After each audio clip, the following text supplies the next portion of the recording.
Dear student, स्वागत है आपका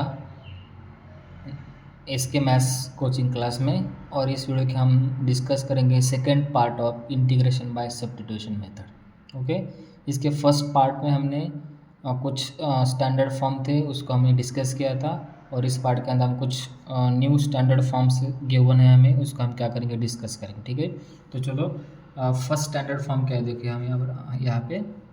अब देखो, integrate e to power f of x into f dash of f of x d x होगा, तो इसका हम डायरेक्ट इंटीग्रेशन क्या लिख सकते हैं, e to power f of x into d x लिख सकते हैं। ठीक है, और सेकेंड फॉर्म क्या है हमारा, जब integrate a to power f of x into f dash of x d x होगा, तो उसका हम डायरेक्ट क्या लिख सकते हैं, a to power f of x upon log to the base c into a plus c. ये क्या है हमारा डायरेक्ट फॉर्म में। लेकिन अब देखो, हमें जो वाला स्टैंडर्ड फॉर्म ऐसा होगा तभी उसको हम ऐसे लिख सकते हैं। ठीक है, अब देखो, हमें तो पता है सब्स्टिट्यूशन मेथड हम कब लगाते हैं, जब हमारे पास कोई भी इंटीग्रल फंक्शन स्टैंडर्ड फॉर्म में नहीं होगा, उसको स्टैंडर्ड फॉर्म में कन्वर्ट करने के लिए हम क्या करते हैं, सब्स्टिट्यूशन मेथड को अप्लाई करते हैं। राइट, अब देखो, हमें यहाँ पे एक एग्जांपल गिवन है, हमें क्या क्या बोला है कि उसको इवेलुएट करना है। हमें एक इंटीग्रल टर्म गिवन है, integral two raise to the power क्या है, tan x।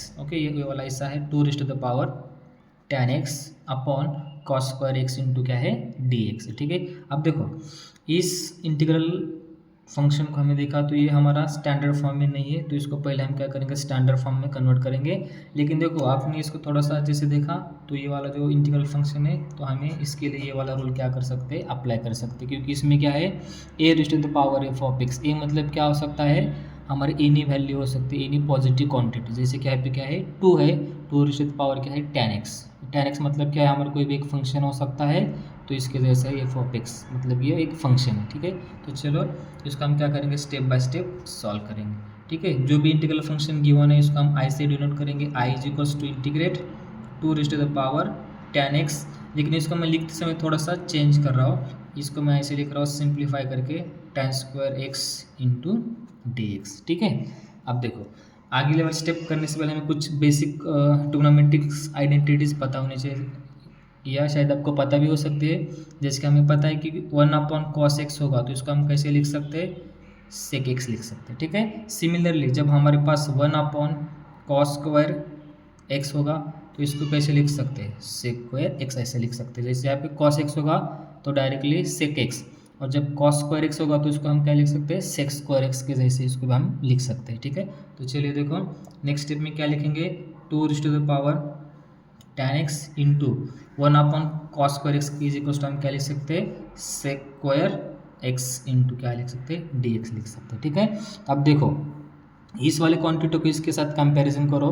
हमें क्या चाहिए था, इंटीग्रेशन, तो इंटीग्रेशन है a raise to the power f of x. A मतलब क्या हो सकता है, two raise to the power f of x, तो एफ ऑफ एक्स क्या हो सकता है, tan x हो सकता है into f dash of x. अब देखो, जिसको हमने एफ ऑफ एक्स माना है उसका डेरिवेटिव सिक्स, मतलब हमने एफ ऑफ एक्स किसको माना है, f of x is equal to क्या है हमारा, tan x है ना, तो उसके साथ उसके मल्टीपल में क्या आना चाहिए, एफ डैश ऑफ एक्स आना चाहिए। एफ डैश ऑफ एक्स मतलब क्या होता है, उसका फर्स्ट डेरिवेटिव। जब f of x is equals to tan x होगा, तो उसका फर्स्ट डेरिवेटिव क्या आ सकता है, f dash of x is equals to क्या आ सकता है, हमें पता है tan x का डेरिवेटिव क्या आता है, sec स्क्वायर x आता है। ठीक है, तो इसके साथ एक्यूरेट उसका अप्रोप्रिएट में उसको हम लिख सकते हैं। तो हमें पता है जब ऐसा फंक्शन हमें स्टैंडर्ड फॉर्म गिवन होगा, तो इसका हम डायरेक्टली क्या लिख सकते हैं, a raise to the power f of x. ये क्या है हमारे पास, टू, एफ ऑफ एक्स क्या है हमारे पास, tan x divided by, divide में क्या है, log to the base e, log to the base e into क्या है, ए इज इक्वल्स टू क्या है हमारे पास, टू। ठीक है, तो प्लस क्या है, सी। ठीक है, कितना सिंपल क्वेश्चन था देखो। आई होप कि आपको क्वेश्चन समझ में आया हो। चलो इसके ऊपर एक दूसरा क्वेश्चन में हम क्या करेंगे, डिस्कस करेंगे। ओके, चलो सेकंड क्वेश्चन क्या है हमारा, देखो, integrate sine e to the power x upon cos square x into e to the power x into क्या है, e to the power x dx। Okay, ये हमारा एक दूसरा फंक्शन है, इसको हम क्या करेंगे, इवेलुएट करेंगे by the substitution method. Okay, ठीक है, सब्स्टिट्यूशन मेथड से हम सॉल्व करते थे, हम क्या करेंगे, जो भी हमारा इंटीग्रल फंक्शंस गिवन है इसको हम आई से डिनोट करेंगे। तो आई इज इक्वल्स टू क्या होता है, साइन, सॉरी, जो भी गिवन है उसको हम क्या करेंगे, एज इट इज लिखेंगे, upon cos square e to the power x into क्या है, e to the power x into d x. ठीक है, अब चलो यहाँ पे तो कोई पता नहीं इसमें कौन सा रूल हमें क्या कर सकते हैं, अप्लाई कर सकते हैं। तो बस हमें यहाँ पे कोई ना कोई यहाँ पे सब्स्टिट्यूशन करना पड़ेगा। तो चलो मैं यहाँ पे क्या कर रहा हूँ कि put e to the power x is equals to मैं क्या पुट कर रहा हूँ, टी पुट कर रहा हूँ। ठीक है, अब देखो जैसे हम सब्स्टिट्यूशन करेंगे तो हमारा नेक्स्ट स्टेप क्या होता है, उसका डिफरेंशिएट करेंगे with respect to x, differentiate with respect to x. ठीक है, इसका डिफरेंशिएशन करेंगे तो क्या हमें पता है, ए टू द पावर एक्स का डिफरेंशिएशन क्या आता है, वही आता है। तो ए टू द पावर क्या हो जाएगा, x is equals to d t upon क्या हो जाएगा, डी एक्स हो जाएगा। विच इज इम्प्लाई दैट इसको हम ऐसे लिख सकते हैं, e to the power x into d x is equals to क्या हो सकता है, डी टी हो सकता है। ठीक है, अब देखो जितने भी वैल्यू हमने फाइंड आउट की है उसका हम क्या करेंगे, इक्वेशन नंबर 1 में सब्स्टिट्यूट करेंगे। हमारा इक्वेशन नंबर क्या है, जिसको हमने आई इज इक्वल्स टू सब्स्टिट्यूट किया, ये हमारा क्या है, इक्वेशन नंबर 1 है। अब देखो इक्वेशन नंबर को थोड़ा सा अच्छे से देखो, इक्वेशन नंबर हमारा क्या है, इंटीग्रेट साइन क्या है, साइन इंटू क्या है, e to the power x. लेकिन e to the power x is equals to क्या है हमारी वैल्यू, टी डिवाइडेड बाय क्या है, cos square into e to the power x, यानी कि टी इंटू क्या है, e to the power x into d x. तो हमारे पास उसकी भी एक वैल्यू है, e to the power x into d x is equals to हमें क्या मिला है, डी टी मिला है। तो मैं यहाँ पे डायरेक्टली सब्स्टिट्यूट करता हूँ डी टी। अब देखो इक्वेशन नंबर 1, ये हमारा क्या है, इक्वेशन नंबर 2। अब देखो यहाँ पे equation number 1 with variable x था, तो यहाँ पे क्या है विथ वेरिएबल टी। तो हम क्या करेंगे, इसको इंटीग्रेट करेंगे विथ रिस्पेक्ट टू टी।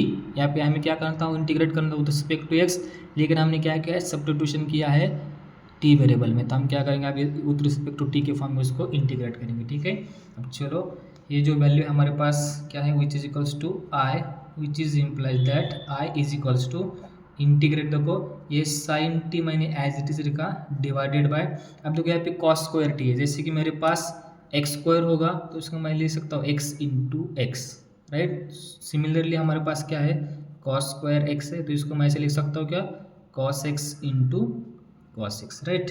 तो मैंने एक बार यहाँ पे लिखा कॉस सॉरी टी है ना, इंटू 1 अपॉन क्या लिखा मैंने, कॉस टी। ठीक है, और ये क्या है, d t as it is. चलो नेक्स्ट स्टेप देखो, इंटीग्रेट एज इट इज, हमें पता है sine t upon cos t क्या होते हैं, जैसे कि sine x upon cos x हम लिखते हैं ना, तो उसका हम क्या लिख सकते हैं,